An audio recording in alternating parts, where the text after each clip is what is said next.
Michiana, and thank you so much for joining us for Friday Morning Life Inspired.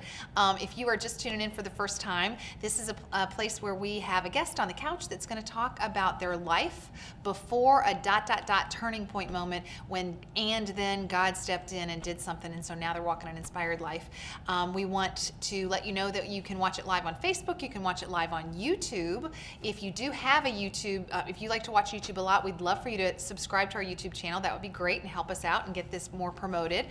We also want to thank our very dear friend Daryl Buchanan, because of my out music that you're going to hear at the end is We Have Jesus by Daryl Buchanan. The song features Will Cole, Tish Pittman, and Janet Pittman, and you can download it at darylbuchanan.net or iTunes. So thanks for watching. I want to let you know our guest today is my friend Mike Bernard. Yeah. Thanks for being here, Mike. Oh, thrilled to be here. Thanks for the opportunity. So we're going to ask Mike 3 questions. There's, what happened, what was life like before your ... turning point? And then what was the turning point? And then, how are you walking inspired now? So I know you're going to talk a little bit about Young Life. That's right. So I first should preface that, I've watched this. I love what you're doing and love the grander vision that you've had, Diane. And so I've watched this in the past with tears because I'm a crier.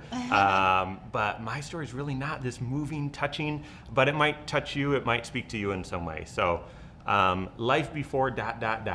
was just a normal kid, actually. So the turning point happened for me in high school between my junior and senior year. But so life up until then, grew up in a great family, and we were Catholic. We grew up Catholic, so Jesus and church was a normal part of life, but it wasn't the focus. Okay. And so I was just a normal kid, and very involved in sports, very involved with my friends, and actually was sort of pursuing my own kingdom, if you will, and pursuing popularity and friends and goofing off and being an idiot and all those sorts of things.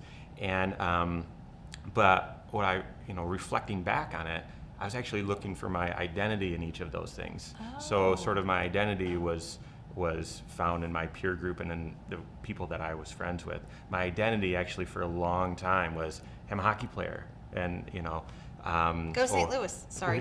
That's right. That's right. Or an athlete in some way. And so I found my identity in that, and sort of the faith part wasn't really a part of that at all. So can I ask you a question? Because when you have your identity in what your friends think of you, or you have your identity in your sport or whatever, and then let's just say there's an injury and now you can't play your sport anymore, or friends turn on you because that happens in life. Well, it doesn't happen in high school, right? Your friends are just kidding. Right? No, it's very right. There's it's not stable, and you're sort of more insecure. I would say not as sure of yourself, and so it's not stable. Yeah. It's not a solid foundation. So what happened then? You're going along and life's going along. Okay. What happened between junior and senior year? So as crude as I can say it, I was pursuing being cool, right? And being a Christ follower, at least pronounced Christ follower, isn't really cool. And so in high school, all the cool kids, sort of all my friends, went to this thing called Young Life, which was something that was at our high school, East Kentwood High School. And it was sort of everyone gets together at someone's house, usually in someone's basement, once a week, and you sort of party, and there's a couple adults there, and you'll sing some songs, and you'll goof around, and then before everyone goes out to McDonald's or goes and does whatever they do, one of the pseudo-adults there talks about Jesus in some way. And that didn't really turn me off, because again, I would have said, I know Jesus, I believe in Jesus. But I was really going to be cool, because all the cool kids went. And then afterwards, you get to go out and goof around and mess around. And so I would go to Young Life, and I sort of got in that pattern of doing that through school. Well, at my high school, between your junior and senior year, you could go to Young Life Camp, which is a week-long excursion through one of the most incredible camps you'd ever go to as a kid. And we have them here. We have them here. Michigan. That's right. So going back to 20 years ago now, when it was my turn, I remember seeing older kids before me go to Young Life Camp and actually would come back and say, I'm going to change my life. I'm going to stop, partying or doing whatever. And I would observe that in maybe 2 or 3 days, they would be back doing the same things. And so I actually made a pact to myself. Okay, I'm going to Young Life Camp because it's going to be fun. All my friends are going to be there. But I'm not going to confess that I will follow Jesus unless I absolutely mean it. So isn't that interesting? I would have said I believe in Jesus, but I knew at Young Life Camp, there's a moment where you actually get to confess, hey, I'm going to follow Jesus. And I actually told myself, I'm not going to do it unless I mean it. And I got there. It changed my life. It did. Wow. And even something as small as in the evening, we were talking about God, and I said something about, well, the phrase, I swear to God, people just say that in conversation. And Kipe, my mentor there at Young Life, said, no, you don't just say that. That's not just a part of life. This is what you mean.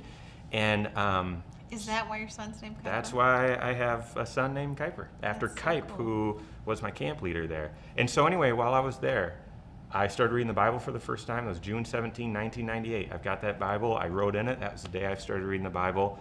Probably since then, I maybe have missed 10 days of reading the Bible. I'm in the Word as much as I can. Wow.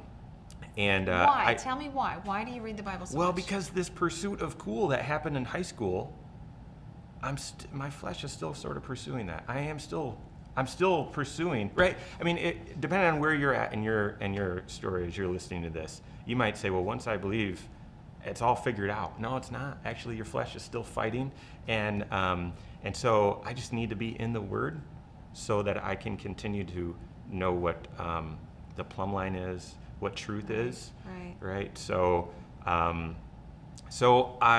did at Young Life Camp. I professed I'm going to follow Jesus, and I've been doing my best to do that ever since, right? And there again, I mean, it's not perfection after that, but it is purpose instead. So inspired life for you looks like what? What is how are you inspired? You're inspired by reading your Word every day. Oh, absolutely, and intentionally.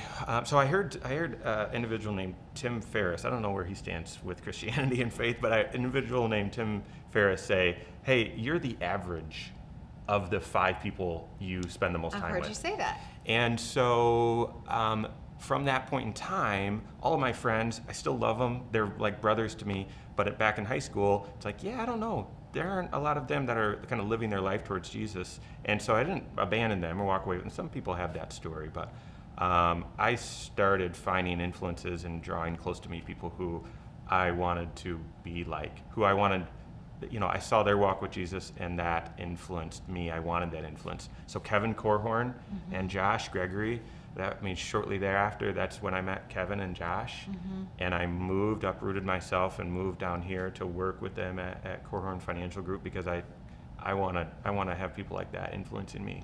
So basically, people who their whole life they're just kind of watching Jesus, and they're living their life. I want to be like them, and so now Life Inspired is, those are my closest friends. We're together a lot.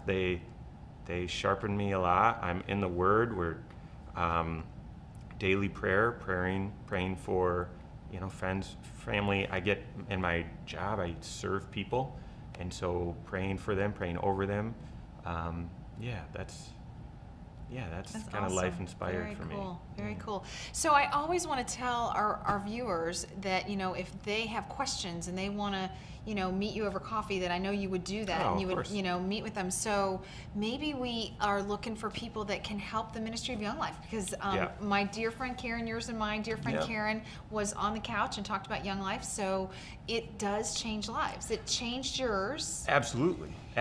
And Diane and I have both been involved in the local area Young Life, and so gosh, if you're looking for a great ministry to plug in, if you're worried about the youth and everything that's bombarding these young kids today, get involved in Young Life. Get involved. Right. So those of you that see our little logo that comes up, it says on the I think it's the bottom part of this crest circle, and if maybe TJ wants to throw that crest up there, Limits, Life, and Love. The Limits is helping kids. Yeah, on the very bottom there, that's Limits, Life, and Love, and the Limits thing is helping kids make choices for limits, because I do find that if we choose to limit ourselves and not do some of the things that the other kids around us are doing or whatever, and we limit ourselves, we open up more opportunities. Oh, yeah. Whereas if we don't limit ourselves and we do anything we want, we end up limiting our opportunities. You know what I'm talking about? Absolutely. So yeah, Young Life, I feel like, does teach kids limits, and that's why it's one of the organizations that we really choose to encourage and support at Inspired Homes. So yeah, if you want to get involved with Young Life, messages here, we'll hook you up. Yep, and I think it's michiana.younglife.org, I think is the URL if you want to. Or you can just reach out to Diane or myself, and we can talk about it. And we'll put the link up here so you guys can see the link. So like I said, I mean, not a tearjerker, not a huge life changer, but it sort of, as I've shared it with others, I mean, it's that point in time when I accepted Jesus, I started a relationship with him, and that has really sort of directed my steps ever since. That's awesome. Very cool. Yeah, and Young Life has that life-changing ability. Yeah, That's that awesome. kind of impact. You're the second guest that I've had recently that talked about the fact that, I was a churchgoer. I went to church, but I didn't have a personal relationship. Yeah. So is there any way you can explain the difference between, what does that mean, how do you have a personal relationship with a God you can't see? Yeah, gosh, I don't, you know what I would tell you? Instead of just sort of explaining it, I would just tell you, get into the Word and start reading the Bible.